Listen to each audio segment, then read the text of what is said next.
bago siya naging isa sa mga pinakarespetadong aktor sa bansa. Bago siya tumapak sa mundo ng politika at kilalanin bilang isang public servant. May isang kwento si Arjo Ataide na hindi alam ng karamihan. Isang kwento ng pangarap, pagtitiyaga at patunay na kahit anak ka ng isang sikat na artista, kailangang pagdaanan mo pa rin ang hirap bago mo marating ang tagumpay. Sa video na ito, kilalanin natin si Arjo Ataide noong hindi pa siya sikat, hindi pa siya mayaman, at kung paano siya umangat mula sa simpleng pangarap hanggang sa pagiging isa sa mga pinakamainit na pangalan sa showbiz at politika ngayon. Pero bago tayo magsimula, huwag kalimutang mag-subscribe at i-on ang notification bell para lagi kang updated sa mga bagong kwento. Ipinanganak bilang Juan Carlos Ataide, mas kilala natin ngayon bilang Arjo Ataide, sa isang pamilyang may dugong showbiz. Ang kanyang ina, si Sylvia Sanchez, ay isa sa pinakakilalang aktres ng bansa. Pero sa kabila ng kasikatan ng kanyang pamilya, lumaki si Arjo na may simpleng pananaw sa buhay. Bata pa lang siya, mahilig na siyang umarte hindi dahil gusto niyang sumikat, kundi dahil gusto niyang ipakita kung gaano niya kamahal ang sining ng pag-arte. Sa murang edad, natutunan na niya ang halaga ng disiplina at respeto sa trabaho, bagay na paulit-ulit na itinuro ng kanyang mga magulang. Habang ang iba ay nag-e-enjoy pa sa kabataan, si Arjo ay tahimik na pinaghahandaan ang mundong balang araw ay babago sa kanyang buhay ang mundo ng showbiz. Lumaki si Arjo sa isang pamilyang puno ng pagmamahal, pero hindi rin nawala ng disiplina. Sa kabila ng pagiging artista ng kanyang ina, hindi siya pinalaki sa karangyaan o pag-aakalang espesyal siya. Araw-araw ipinaalala ni Sylvia Sanchez na ang tagumpay ay hindi minamana, kundi pinaghihirapan. Sa tahanan nila, normal lang si Arjo. May mga gawaing bahay, may mga pagkakamali, at may mga leksyon sa bawat pagkadapa. Hindi siya lumaki sa ilaw ng kamera, kundi sa gabay ng pamilya na nagturo sa kanya ng kababaang loob. Madalas niyang marinig sa kanyang ina, "Anak, kung gusto mong magtagumpay, kailangan mong patunayan na karapat-dapat ka ron." At yun ang baon ni Arjo hanggang sa paglaki ang paniniwalang kahit sino ka man, kailangan mong gumawa ng sariling pangalan. Bata pa lang si Arjo, malinaw na sa kanya kung ano ang gusto niyang tahakin ng mundo ng pag-arte. Ngunit kahit tila natural sa kanya ang talento, hindi agad naging madali ang lahat. Sa mga unang taon ng kanyang pagpasok sa industriya, ilang beses siyang nabigo. May mga audition na hindi siya natanggap at may mga pagkakataong naramdaman niyang tila wala siyang lugar sa showbiz. Maraming nagsabi na madali lang para sa kanya dahil anak siya ng artista, pero sa likod ng camera, si Arjo ay dumaan din sa parehong proseso audition, rejection, at pagod. Dumating ang mga sandaling gusto na niyang sumuko, lalo na kapag nararamdaman niyang hindi sapat ang kanyang ginagawa. Pero sa tuwing bibitaw siya, naririnig niya ang boses ng kanyang ina. "Anak, kung talagang gusto mo yan, ipaglaban mo. Huwag mong hayaan na ang takot o duda ang magdikta ng kinabukasan mo." Matapos ang ilang taong pagsubok at pangungulit sa mga audition, dumating din ang pagkakataong matagal nang hinihintay ni Arjo. Ang kanyang unang malaking break ang teleseryeng E-Boy noong 2012. Dito unang nasilayan ng madla ang kanyang husay sa pag-arte, at kahit hindi siya ang bida, napansin agad ng mga manonood ang lalim at disiplina sa bawat eksena. Hindi nagtagal, nasundan ito ng iba pang proyekto. Pero ang tunay na nagpaangat sa pangalan ni Arjo ay ang kanyang pagganap bilang si Joaquin Tuason sa FPJ's Ang Probinsyano. Sa karakter na yon, napatunayan niyang kaya niyang tumayo sa sariling paa. Hindi na lang siya tinatawag na anak ni Sylvia Sanchez, kilala na siya bilang Arjo Ataide, ang mahusay na kontrabida. At sa bawat papuri na natatanggap niya, alam niyang bunga iyon ng mga panahong halos sumuko na siya. Ang bawat linya, bawat eksena ay simbolo ng pagpupursige at paniniwala sa sariling kakayahan. Sa wakas, nakuha na ni Arjo ang matagal niyang pinangarap, hindi lang ang kasikatan, kundi ang respeto ng industriya na minsang nagduda sa kanya. Matapos ang mga unang proyekto at break sa Ang Probinsyano, tuloy-tuloy na ang pagangat ng career ni Arjo. Hindi nagtagal, natanggap niya ang mga critical na papuri at award nominations na nagpapatunay na karapat-dapat siya sa spotlight. Isa sa mga pinakamahalagang sandali sa kanyang karera ay ang pagganap niya sa seryeng Bagman. Dito, nakilala hindi lang sa galing sa pag-arte, kundi pati sa kakayahang bigyang buhay ang komplikadong karakter.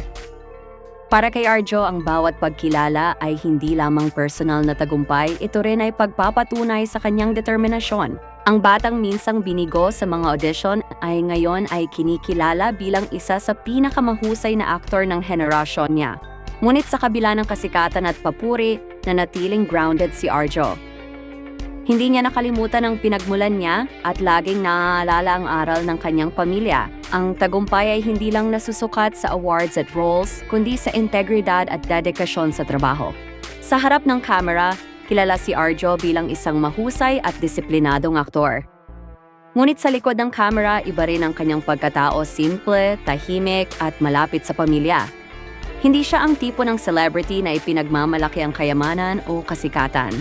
Mas gusto niyang i-enjoy ang ordinaryong buhay kasama ang mga kaibigan, simpleng pagkain at mga hilig na hindi nauugnay sa showbiz. Para kay Arjo, mahalaga ang balanse sa pagitan ng trabaho at personal na buhay. Natutunan niyang ang tunay na tagumpay ay hindi lamang nasusukat sa dami ng papuri o proyekto, kundi sa kung paano ka manatiling totoo sa sarili mo. Sa bawat eksena na ginagampanan niya, dala niya ang pundasyon ng pagkatao na itinuro sa kanya ng pamilya, integridad, kababaang loob at dedikasyon. Ito rin ang dahilan kung bakit marami ang humahanga hindi lang sa kanyang talento, kundi sa taong si Arjo Ataide sa likod ng camera.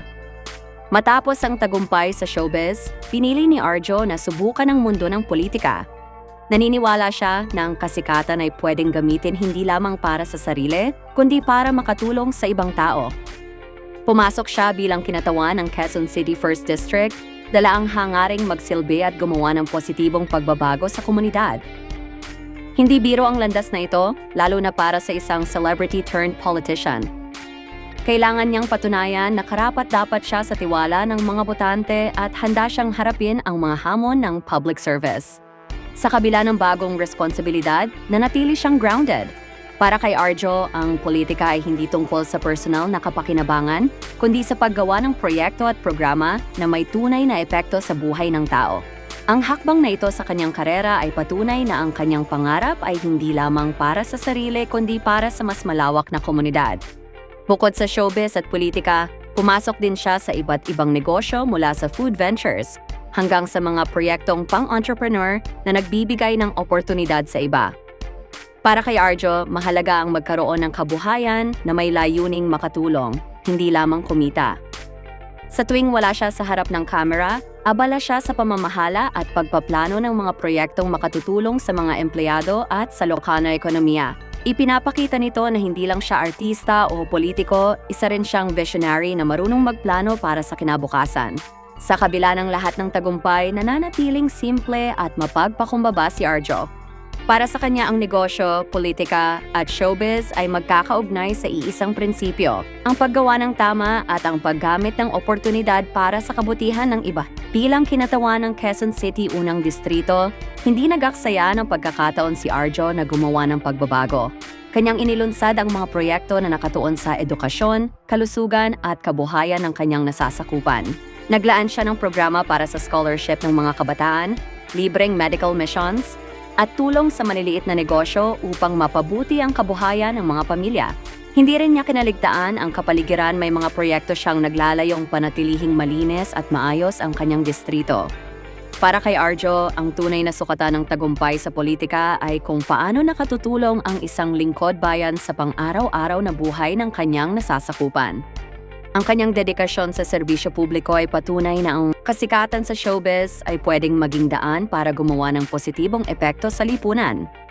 Isa sa mga hamon na hinarap ni Arjo bilang public servant ay ang issue sa flood control sa Quezon City. Maraming residente ang nagkaroon ng mga suliranin tuwing panahon ng malakas na ulan, at naging sentro ito ng diskusyon sa komunidad. Bilang kinatawan, agad niyang tinutukan ang sitwasyon. Nakipag-ugnayan siya sa mga ahensya ng gobyerno upang masiguro na may tamang solusyon sa drainage at flood control projects. Naglaan din siya ng impormasyon at tulong sa mga apektadong residente upang mabawasan ang pinsala at panganib sa mga mamamayan. Bagaman may kritisismo at mga tanong mula sa publiko, ipinakita ni Arjo na handa siyang harapin ang mga issue ng bukas at may transparency. Ang kanyang pagtutok sa flood control ay patunay na ang pagiging lingkod bayan ay hindi laging madali, ngunit mahalaga ang aksyon at responsibilidad sa bawat hakbang. Ngayon, si Arjo Ataide ay kilala hindi lamang bilang isang mahusay na aktor kundi bilang isang lingkod bayan na may malasakit sa kanyang komunidad. Patuloy siyang gumaganap sa mga teleserye at pelikula, ngunit hindi niya nakakalimutan ang tungkulin niya sa politika. Bukod sa kanyang proyekto sa edukasyon, kalusugan at kabuhayan, pinaplano rin niya ang mas malalaking programa upang mapabuti ang kalidad ng buhay ng mga residente sa Quezon City. Sa personal na buhay, matagal na niyang karelasyon si Maine Mendoza, isa ring kilalang personalidad sa showbiz. Ang kanilang relasyon ay madalas na nakikita bilang inspirasyon sa maraming kabataan, isang kwento ng pagmamahalan na grounded at puno ng respeto sa isa't isa. Sa kabila ng busy na schedule sa trabaho at politika, nananatiling malapit si Arjo sa pamilya at sa taong mahal niya na nagbibigay sa kanya ng inspirasyon at suporta sa bawat hakbang. Ang kanyang kwento ay patunay na ang tagumpay ay hindi lamang tungkol sa kasikatan o kayamanan, kundi sa kung paano mo ginagamit ang pagkakataon upang makagawa ng positibong epekto sa buhay ng iba. Sa bawat hakbang na ginagawa ni Arjo, makikita ang determinasyon at paninindigan mula sa simpleng pangarap bilang batang aktor hanggang sa pagiging isa sa mga pinakakilalang personalidad sa showbiz at politika ngayon. Maraming salamat po sa panonood. At kapag nagustuhan niyo naman ang videong to, huwag kalimutan mag-comment, like at subscribe sa channel